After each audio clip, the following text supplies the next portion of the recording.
Mirror Sinister Secret Unveiled. I never believed in curses or haunted objects, but that was before I found a mirror. It was an ornate vintage piece, tucked away in the corner of a dusty thrift shop, its gilded frame catching my eye. I brought it home, excited to add a touch of old-world charm to my apartment.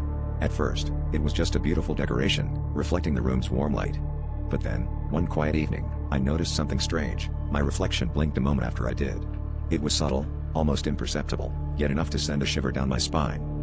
As days passed, the discrepancies grew more pronounced. I would raise my hand, and my mirror self would delay, as if caught in a lag between worlds.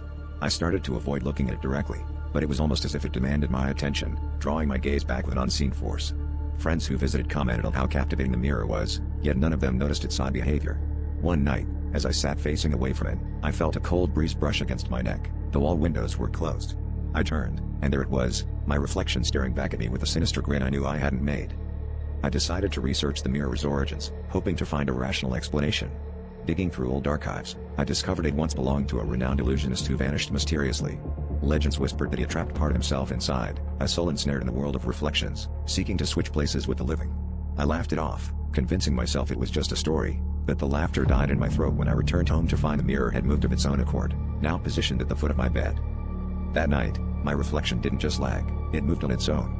I watched in paralyzed horror as it stepped out of sync, its hand reaching toward the glass as if trying to breach the barrier between us. The air grew cold, and I felt a pull, a tug at my very essence, as if something was trying to draw me in. My reflection's eyes gleamed with malicious intent, lips forming words I couldn't hear.